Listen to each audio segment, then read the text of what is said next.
इससे बचाने जाना ही होगा।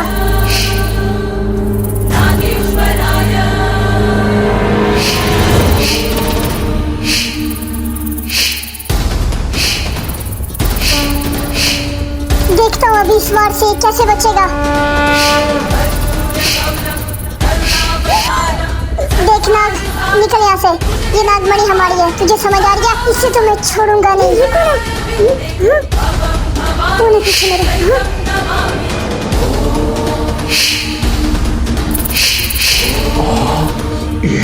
ये तो क्या? ये क्या देख रहा हूँ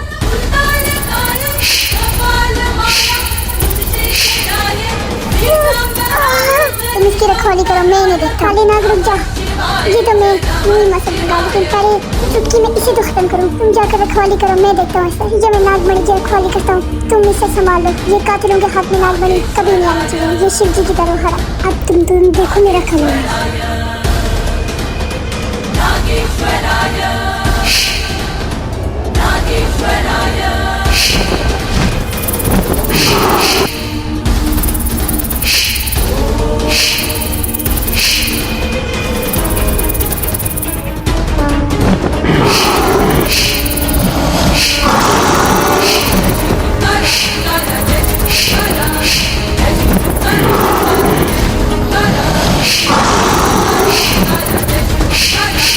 ऐसा पंजा मारूंगा कि यही कोमा में निकल जाएगा।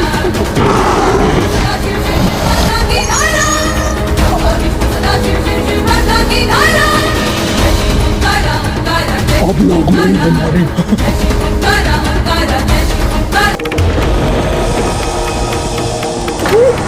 ये कहाँ निकल गया? अरे उस काले नाग को देखो, वो नागमणि लेके भाग रहा है। वी जिन चाकू से पकड़ो, इससे पहले मार दो तुम दोनों को। वो भाग रहा है, वो देखो। दोनों नाग भाग गए तुम दोनों की वजह से। चाकू ने पकड़ो, इससे पहले तुम दोनों को मैं खा जाऊं। इसने मुझे इतने बुरे तरीके से मारा, ऐसे तो कोई नाग नहीं मुझे मार पाया। इससे अब मुझसे कोई नहीं बचा सकता। शक्ति देता हूँ, मेरे पंजे से वो नाग वापस अपने रूप में नहीं आ पाया होगा। इसे तो मैं चुटकी में पकड़ दूंगा। मैं नाग क्यों नहीं बन पा रहा? मेरी शक्तियाँ काम नहीं कर रही। मुझे जल्दी से भागना होगा, जैसे बहुत दूर। हथियारों के हाथ आ गया तो मारा जाऊंगा। शिव जी मुझे ताकत दीजिए। ये नाग है? फिक्र मत करो, मैं तुम्हारी मदद करता हूँ। फिक्र मत करो, इधर चलो।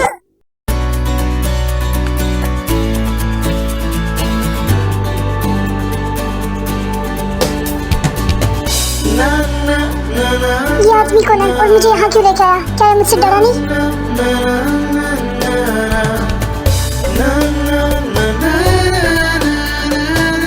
तो तुम उठ गए। तुम यही सोच रहे हो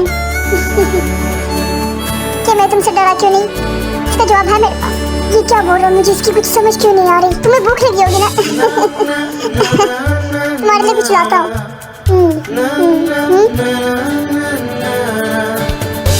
ये मुझसे डरा क्यों नहीं? आमतौर पर तो इंसान मुझे देखकर डर जाते हैं। क्या तुम नाग लोग मिठाई खाते हो? मिठाई खा लोगे तुम? पहले मुझे ये बताओ कि तुम है कौन हो। जब तक तुम मुझे ये बताओगे नहीं, मैं तुमसे कुछ भी नहीं लूंगा। हाँ ठीक है, मैं तुम्हें बताता हूँ मैं कौन हूँ। लेकिन उसके बाद तुम्हें ये सारी मिठाइयाँ खानी होगी, ठीक है ना? चलो अब मैं बता ही देता हूँ तुम्हें। दरअसल मेरा नाम है जॉन होसियोक। तुम मुझे जेहोक भी बोल सकते हो और मैं एनिमल्स का डॉक्टर हूँ। मुझसे कोई बेहतर डॉक्टर इस पूरी दुनिया में शायद ही कोई होगा। मैं एनिमल्स को ऐसे समझता हूँ जैसे कोई नहीं समझ सकता। सब डॉक्टर्स उनका इलाज करते हैं अपने तरीकों से, लेकिन मेरे कुछ अपने तरीके। मैं उन्हें बड़े प्यार से और बड़े आराम से चेक करता हूँ। मैं ये ध्यान रखता हूँ कि किसी भी एनिमल्स को दिक्कत ना हो, लेकिन कई बार मेरे कोलिग्स को मुझसे प्रॉब्लम होती है। अरे जेहोक, ये तुम क्या कर रहे हो?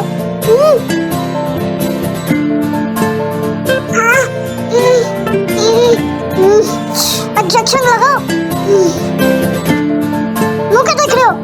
लेकिन जब मैं एनिमल्स को देखता हूँ मुझे ऐसा लगता है मुझे उनकी दिल की आवाज़ आती है। उनके चेहरे से मुझे पता लग जाता था कि उन्हें इंजेक्शन या ट्रीटमेंट ऐसे वैसे कुछ नहीं कराना। मुझे ऐसा लगता था कि मैं उन्हें अच्छे से समझ सकता हूँ, इसीलिए मैं उन्हें इंजेक्शन लगाने में हमेशा पीछे हट जाता था और इस वजह से कॉलीग्स भी मुझसे काफी नाराज हो गए। इस बात का इंतजार कर रही हो, लगाओ टीका।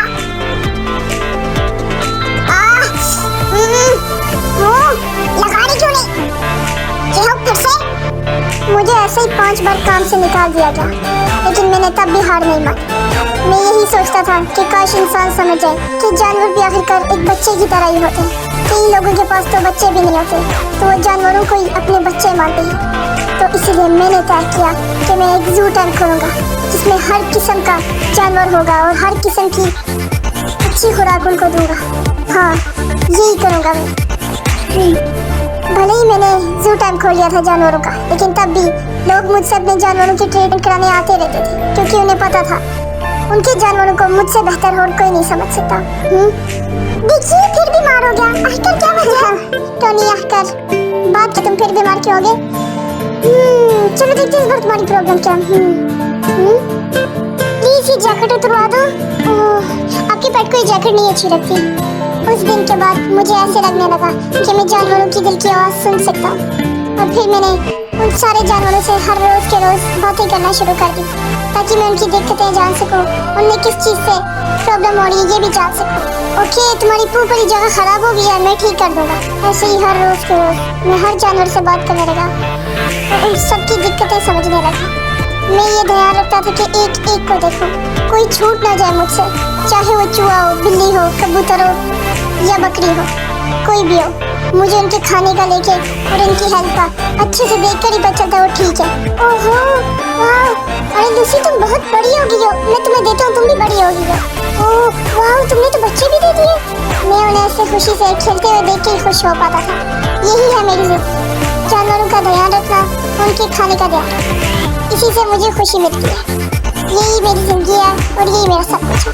एनिमल्स मेरे लिए बहुत मायने हैं, जैसे कि फैमिली हो। ये सब मेरी फैमिली मेंबर्स की तरह है, क्योंकि मेरा कोई नहीं, लेकिन मेरे ये सब हैं जिनका मैं बहुत अच्छे से ध्यान रखता हूँ। और मेरे कोलिग्स ने भी फिर मुझे वापस रख लिया। सबको मेरे काम करने का तरीका बहुत अजीब लगता था। सब मुझे काफ़ी बार पागल भी समझते थे कि मैं आखिरकार जानवरों से बात कैसे कर लेता हूँ, लेकिन यही तो मेरा तरीका था जो किसी को समझ नहीं आ सकता। जानवरों का प्यार और उनकी भाषा सिर्फ मैं ही समझ सकता हूँ, इसीलिए तो मैं तुमसे नहीं डरा। और तुम्हारे बारे में क्या? तुमने मुझे अपनी कहानी नहीं सुनाई, बताओ। काश मेरी कहानी भी तुम्हारी तरह खुशहाल होती और तुम्हारी तरह कोई परिवार होता मेरा, क्योंकि उन हत्यारों ने मेरी पूरी फैमिली उजाड़ दी। उन सभी कातिलों को मैं नहीं छोड़ूंगा। उनने एक हंसता खेलता परिवार खत्म किया। नामजून, जिन, वी और वो निकापूच। उनने नागमणि की लालच में आकर मेरे माँ बाप को मारा और मेरा हंसता खेलता परिवार उजाड़ दिया। मेरे माँ बाप ने उनका क्या बिगाड़ा था? क्यों मारा उन्हें? क्यों? उन्होंने मेरे बाप को मेरी मासूम माँ के सामने उस कार में जलाकर मार डाला। मेरी मासूम माँ ये देखकर रो रो के पागल हो रही थी कि तभी उस नकाबपोश ने मेरी माँ को भी बेरहमी से ही मार डाला। और वो नामजून तो मेरे बाप का सगा भाई था। उसने ऐसे क्यों किया? अपने भाई को धोखा क्यों दिया और उन्हें नागमणि की लालच में मार क्यों दिया? इतने लालची कोई कैसे हो सकते? उनने मेरा हंसता खेलता परिवार उजाड़ा है। कुछ जानवर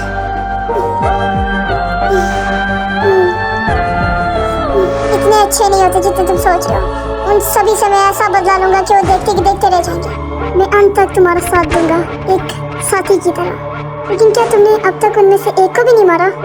मारा तो फिलहाल के लिए मैंने अभी तक किसी को नहीं, लेकिन आज उनमें से एक की मौत आई है, क्योंकि मुझे उसकी मौत का राज पता लग चुका है। जिन तुम्हारी मौत बन के आ रहा है जियोन जन को।